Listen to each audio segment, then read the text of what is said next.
अब ये कहा जा रहा है कि आपने पहले बयान दिया कि इमरान खान साहब को जहर दिया जा रहा है, उसके बाद फिर आप 24 घंटे नहीं हुए तो आपने अपना बयान वापस ले लिया।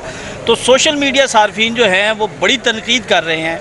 वो ये कहते हैं कि आफ्ताब बाजवा का सॉफ्टवेयर अपडेट हो गया है, क्या कहते हैं? देखिए, मैंने बयान वापस नहीं लिया, मैंने बयान की करेक्शन की थी कि उन पर 2 दफ़ा हमला हो चुका है। उन पर 2 दफ़ा हमला, एक दफ़ा गोलियां लग गई इमरान खान साहब को, दूसरी दफ़ा जुडिशल कम्प्लेक्स में उनको धमाके से उड़ाने का प्रोग्राम था। ये मुलाकात के दौरान हमें इमरान खान साहब ने बताया और फिर उन्होंने वाज़ेह लफ्ज़ों में कह दिया अब मुझे स्लो पॉइजनिंग के ज़रिए ये कत्ल करना चाहते हैं और कत्ल करेंगे।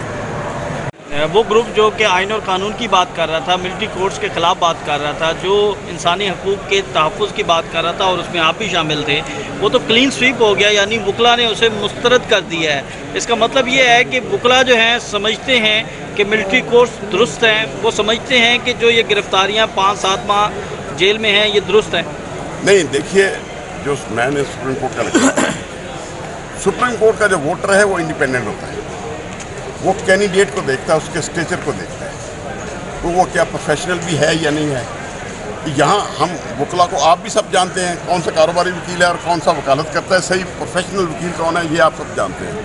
मैं समझता हूँ जो सुप्रीम कोर्ट की चॉइस थी वकला की, उन्होंने वो किया। ये कहना कि नहीं जी ये फौजी अदालतों को हम वकीलों ने कर लिया है या हम जो है जो पीटी के खिलाफ चले गए, नहीं, ये गलत बात है।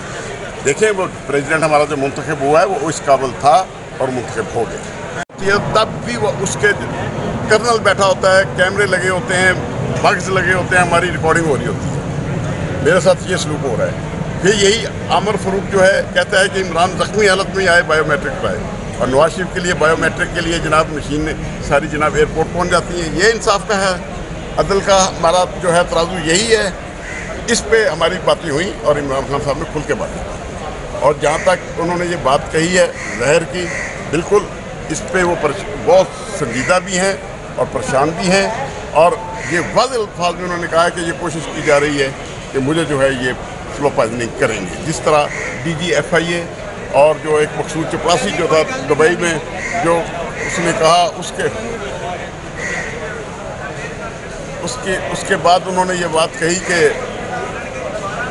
ये अब हर प्राइस पर मुझे दबाने की कोशिश की गई, हर तरह से दबाने की कोशिश की गई तमाम अदारों की तरफ से, यहाँ तक कि एक ही इंसाफ का जो दरवाज़ा था अदालतें, वहाँ भी मेरे साथ जो सलूक हो रहा है वो भी आप देख रहे हैं, सब कौम के सामने है। तो लिहाजा इन हालात में अब जो खदशा है कि जब मैं दबा नहीं, मैं इनसे झुका नहीं, बीइंग एज अ पाकिस्तानी, मैंने ना मुल्क छोड़ा है ना छोड़ना है और मुल्क में ही रहना है, तो मुझे अब ये जो है स्लो पॉइजनिंग। अब आपका बयान क्या है कि इमरान खान को स्लो पॉइजनिंग दी जा रही है, कोशिश की जाएगी या कोई अटैम्प्ट हुई है? नहीं, उसके लिए मनसूबा बन चुका है स्लो पॉइजनिंग का, उनको ख़त्म करने का, क्योंकि अदारे नाकाम हो चुके हैं उनको तोड़ने में। कोई अदारा भी उसको नहीं तोड़ सका, इवन अदालतें भी उसको नहीं तोड़ सकी, जिसकी वजह से अब जो है मुकम्मल एक मनसूबाबंदी जो है की जा चुकी है। अब जेल के अंदर मुझे बताइए एक कर्नल का क्या काम है, वो क्या लेने आता है वहाँ पे? ये इमरान खान ने वाज़ेह अल्फाज में कहा है कि ये क्या लेने आते हैं फौजी यहाँ जेल के अंदर? मेरी बैरकों के आगे पीछे फिर रहे हैं, मेरी भी मुलाकात होती है BBC बहन से, वो वहाँ मौजूद होते हैं कमरों में, वो क्यों होते हैं? ये बात उन्होंने बार बार कही, और चीफ जस्टिस ऑफ पाकिस्तान से भी गुजारिश करूँगा कि इन सब का नोटिस लें। और जो एक तरीका अपनाया हुआ है कि जैसे उस्मान डार को जस्टिस कामरान शाहिद की अदालत में पेश कर दिया गया, पहले रखा अदारों ने, फिर शेख रशीद को अदारों ने रखा और जस्टिस मुनीब की अदालत में पेश कर दिया गया, फिर सदाकत अब्बासी को एक जनाब प्रोग्राम में पेश कर दिया गया।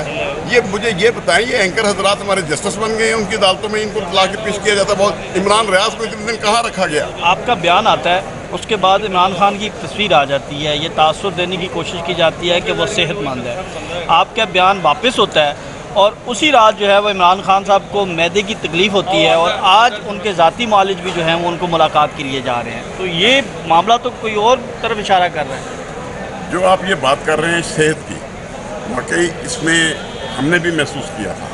वहाँ पे शाह महमूद कुरैशी साहब की सेहत बहुत डाउन है, और या इस हद तक के शाह महमूद कुरैशी साहब से हमने कोशिश भी की।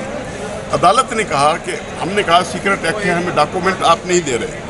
जब सीक्रेट एक्ट के डॉक्यूमेंट सीक्रेट हैं हमारी मुलाकात भी हमारी क्लाइंट से सीक्रेट होनी चाहिए। हम ओपन प्लेस पे करेंगे, किसी कमरे में बैठ के नहीं करेंगे। हम वकला को फिर एक कमरे में बिठा के इमरान खान और शाह कुरैशी को लाया गया। हमने कहा हम यहाँ कोई बात नहीं करेंगे केस के मतलब, सिर्फ आपकी खैरियत पूछेंगे। जिस पर हमने केस के मतलब कोई बात नहीं की, ना ही हमें कोई इंस्ट्रक्शन मिली, इसलिए कि वहाँ बग्स लगे हुए थे, कैमरे लगे हुए थे और रिकॉर्डिंग हो रही थी। और बाहर जो हैं कपड़ों में स्पेशल ब्रांच के लोग फिर रहे हैं।